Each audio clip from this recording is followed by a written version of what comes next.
Howdy everybody out there in YouTube land, welcome back to the channel. So today I want to walk you through the short trick that I just put up on the channel.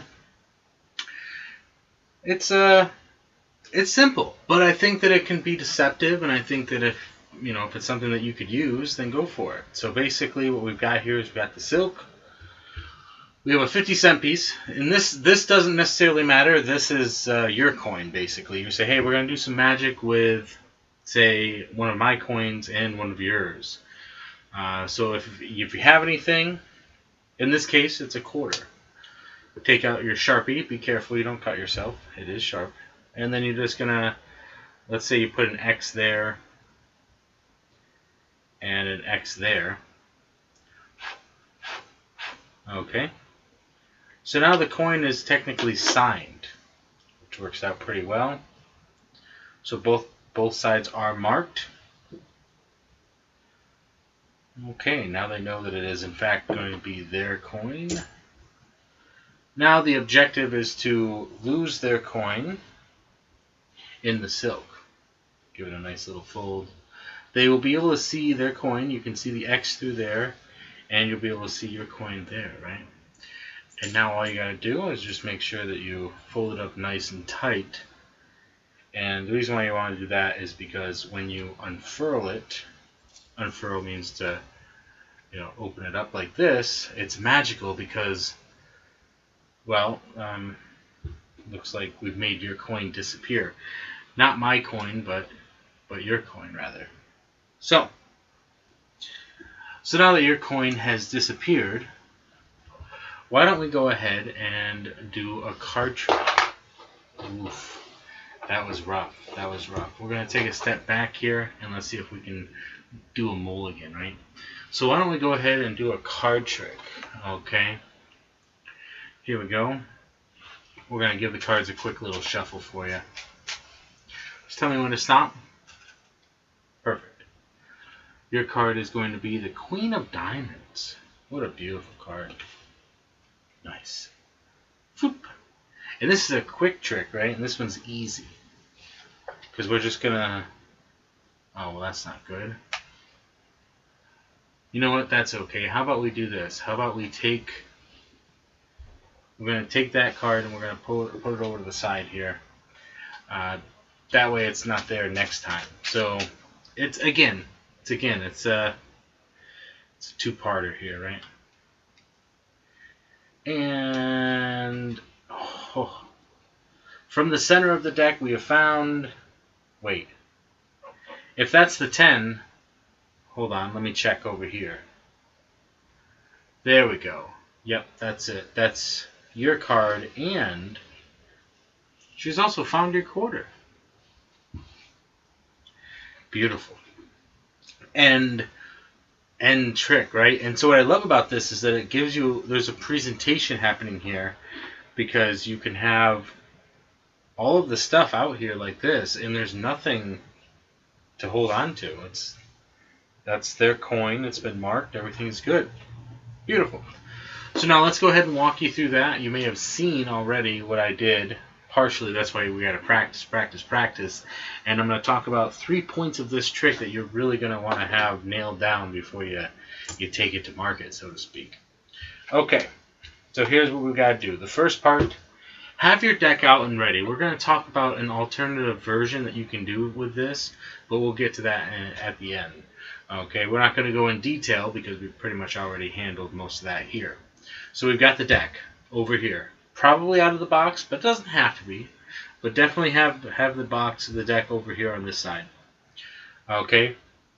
Now what you're going to do is you're going to introduce it by saying, I'm going to do a little bit of magic with a silk and a coin. Well, actually, if anybody has a coin that I can borrow, I'm going to do magic with 2 coins and a silk.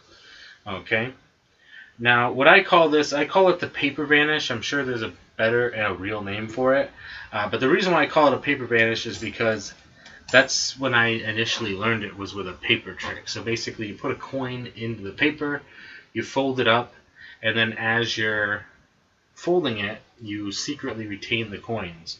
So there's a reason why I put the smaller coin on the bottom here, and I'll get to that. But also this setup does lead into that alternate version that I was talking about. So let me show you what that paper thing is. So the paper vanish idea is that you're folding from the top down towards yourself, which is going to leave the opening for you towards yourself. Now, what I really like about this is that you can clearly show the X on the coin through there, and you can show this side as well. You can pull down and you can see that the coin is there. It's there. It's good. Now, you want to be careful with this part. Because there is a little bit of a motion thing that you want to be careful of, because you don't want to act like you're just pulling it through. You want to actually fold down into it, but as you're folding, that's when you're going to get that pull motion in there. That's really going to work well. You want the coins to stay relatively together, and I say, go tight, okay? And part of the reason why that is you could potentially say the tighter you get it, the more miraculous it seems when the coins disappear. So what you're going for is you're trying to do, like, whenever you try to fold something up, it's going to have this. It's not going to be a perfect fold. One of the corners is going to stick out. This is perfect. Once you get to here, you do your pattern, whatever it is, and then you're just going to put your index finger here, and you're going to reach down underneath, and this is why you want to have this coin here, so that when you pull on this end, you're going to leave the 50-cent piece. Now, you could do one of two things. You could do what I did in the performance here, which was just pretend like one coin has vanished, or what you can do is you can let everything go and give it a shake, and you can hide this hand and just say we've made both of them vanish. Okay, you're just hiding your hands. They're vanished from here, but then you quickly just cover it up like you're kind of making like a joke, right? Because you haven't shown your hands or anything. This hand is clean because you're hiding underneath the edge of the silk. Whereas this one, you're kind of just hiding here. Now you cover this up real quick with the silk, and you say, okay, let's go ahead and make them come back, right? Whoa, and then you go, okay. Well, that's not right. Looks like one coin's vanished. Or if you want to make a mistake, you can say, well, we made only one come back, or you can say, I've made your coin vanish.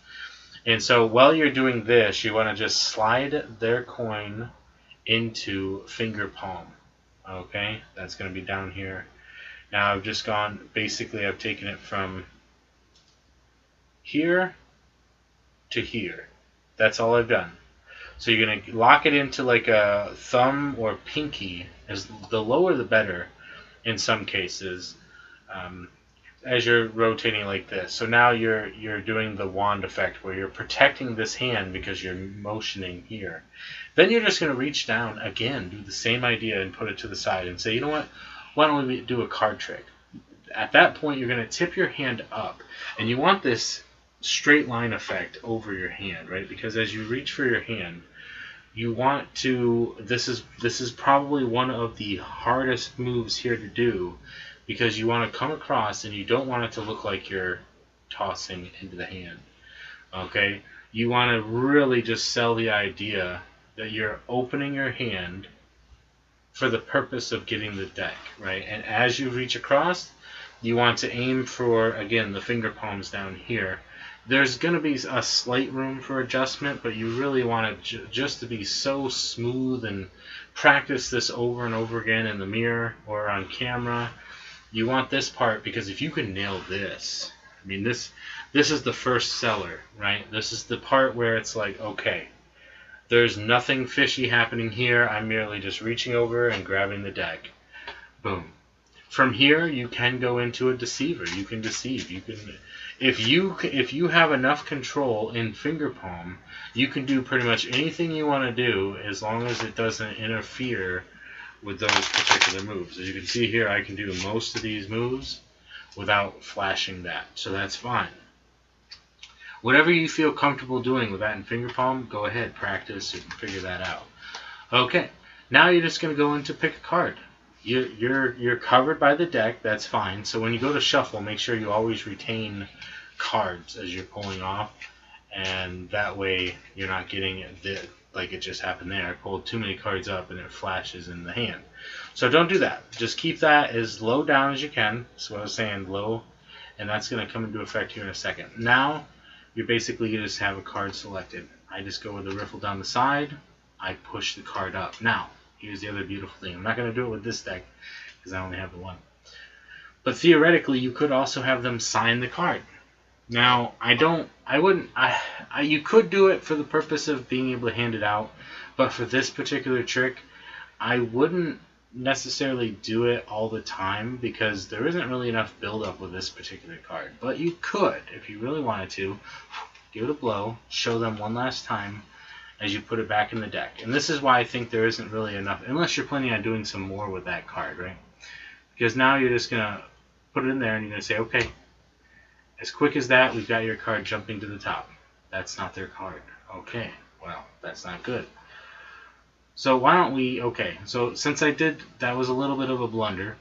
Now what you're going to do down here is you want to get that coin as close to, however you want to do it. You can cover like this because that's really, you're basically going to bevel the deck like this, and you're going to mask that coin underneath. And you're going to get that coin pretty much right at your fingertips. That way, it doesn't look as bad when you're reaching like this. It's natural. Okay? You're like, okay, let's just take that card. That's the one that messed us up, right? So now, why don't we go ahead and try to find your card a different way? And now you're clean, right? So I just, basically for the purpose of getting through a short trick, you can really play around with this, because the idea here is that you can do whatever you want. I make a joke, or kind of like a play on this, because I say, okay, here is your card. Wait a second. That's the jack. Okay, so maybe we didn't mess up. Let me go ahead and check. Let me go ahead and check here. Oh, yeah, that's right. Okay, so that's what happened. So here's your card, and it seemed to have found your coin. And then I slide it over to the center for that display. Fan these out, or if you want, you can even do face up. If this is signed, that's beautiful, right? You got this beautiful display of cards, and you can even put this back up here and give yourself this really nice moment where everything is just on display. You can take a look at everything. So I think that if you really practice this and you take it to heart, this is going to allow you to open up into a couple of other things, right? Because you can do some coin magic before this. You can produce the silk.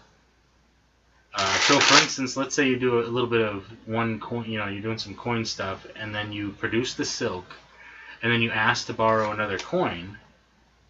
You're golden. Your coin stuff is done. You're perfect at this point. And then you can do the card stuff, and leaving their card on the table the whole time. That's already done. You can go into another card trick. You can do whatever you want to do.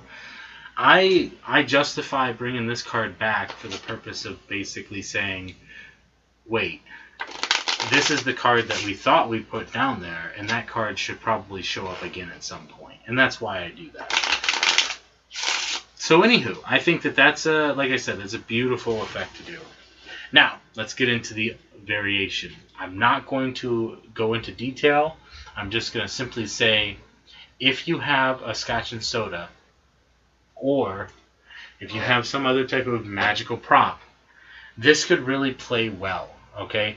You're not going to get the signed coin effect, but you're going to get some clean visuals. That's going to be really great.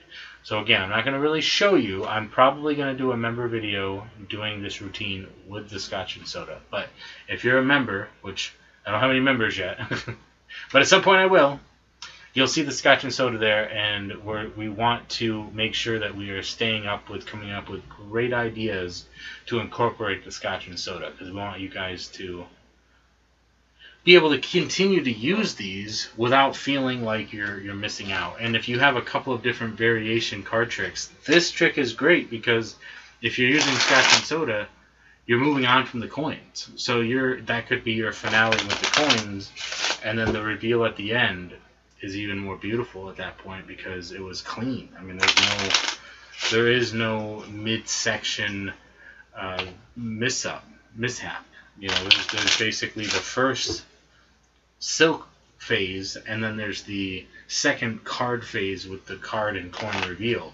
There is no middle phase, so that's what's kind of nice. So there's that. So let me know down below what you think. Let me know if you're interested in this kind of trick. If there's How would you do it differently? I mean, would you go with the same idea or would you change that up? But I'm actually kind of curious as to what you would do to follow it up. So let me know down below how you would get into this. I gave you a couple of ideas as far as doing some coin tricks with your one coin and then producing the silk, which is great. And then going from that into what kind of card tricks would you do afterwards. So there you have it. So thank you, everybody. And remember, always remember, stay positive, stay active, and stay awesome. And we'll see you in the next one.